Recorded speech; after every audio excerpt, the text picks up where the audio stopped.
Experiencing rain. Rain का अनुभव कैसे लेते हम, वो हम देखने वाले हैं।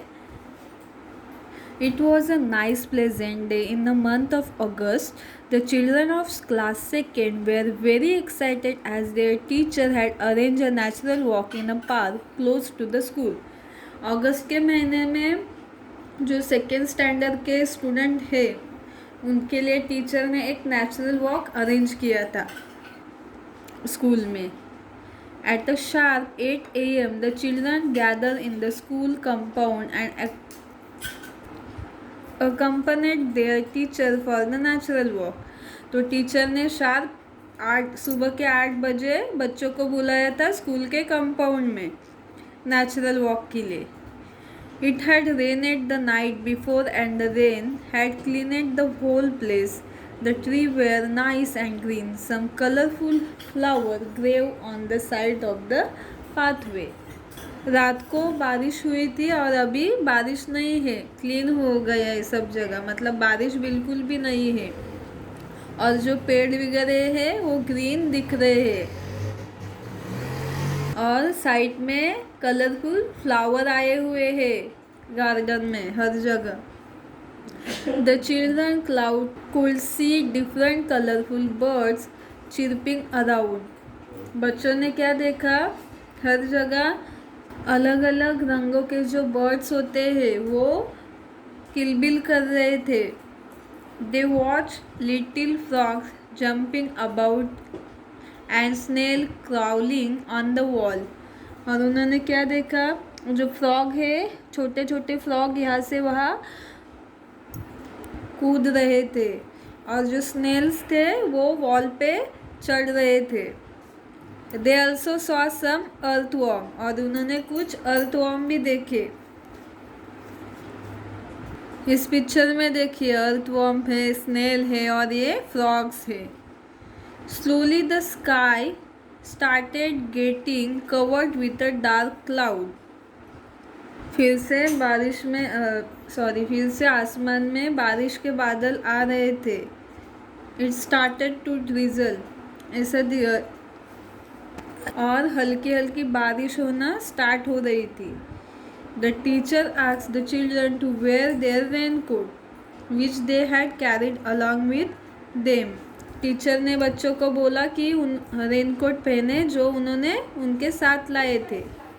The teacher also opened her big red umbrella. और टीचर ने उनकी जो बड़ी वाली रेड कलर की अम्ब्रेला थी वो भी ओपन की. आप इस पिक्चर में देखिए थोड़ी सी बारिश हो रही है तो बच्चों ने रेनकोट पहना है और टीचर ने अम्ब्रेला ओपन किए. Some children play in the puddle of water. कुछ बच्चे जो बारिश का पानी इकट्ठा होके जो गड्ढा होता है उसमें खेल रहे थे. Some made paper boat and sailed them in the water. और कुछ बच्चों ने पेपर की बोट बना के उस गड्ढे में छोड़ दी थी. It was fun to watch them flow in the streams of rainwater. और ये देखने के लिए बहुत अच्छा लगता है boat.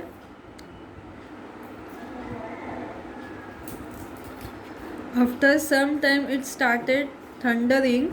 The teacher told the children that it was time to go back as it would start raining heavily.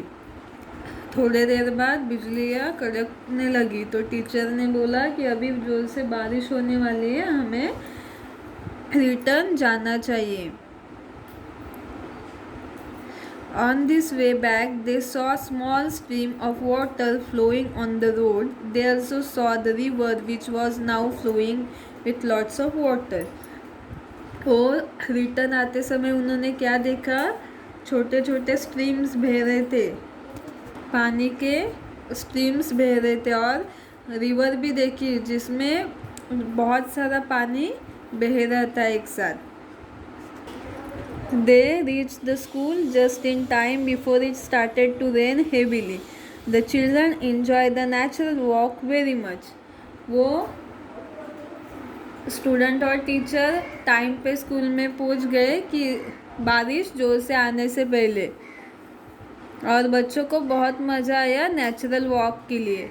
आप भी जाते हैं ना ऐसे नेचुरल वॉक के लिए, तो आपको ये लेसन अच्छे से रीड करना है।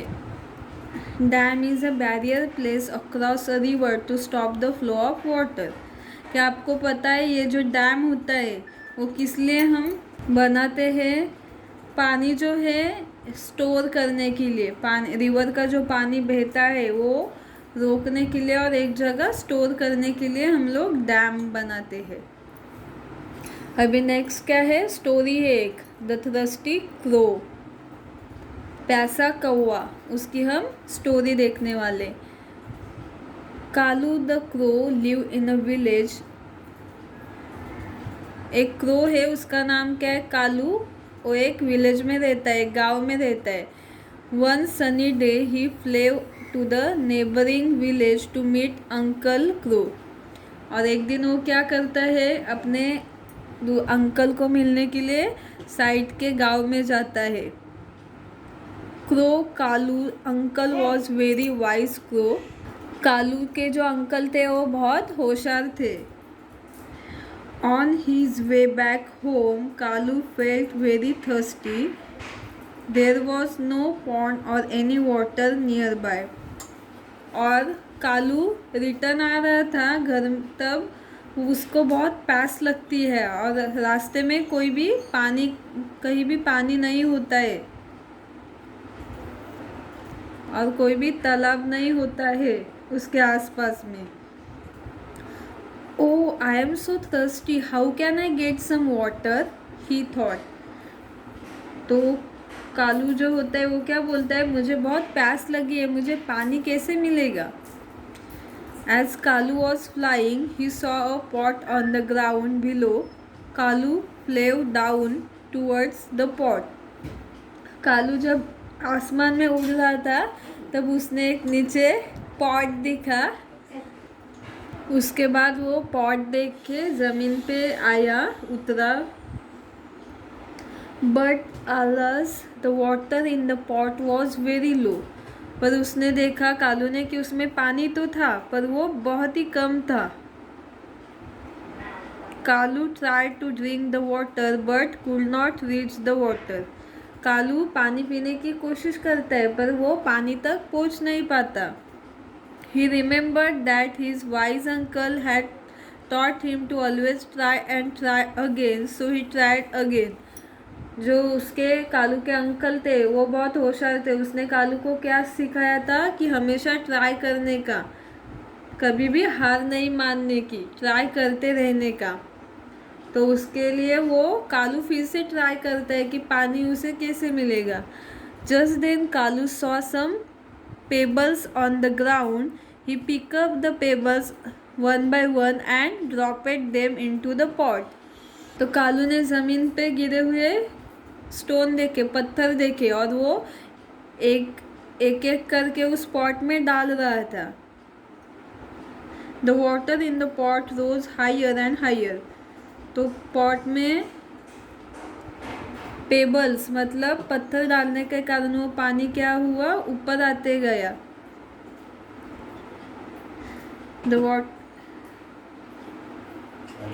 Kalu dropped more and more pebbles. The water rose so high. Then Kalu was able to reach the water. He drank the water and flew away happily.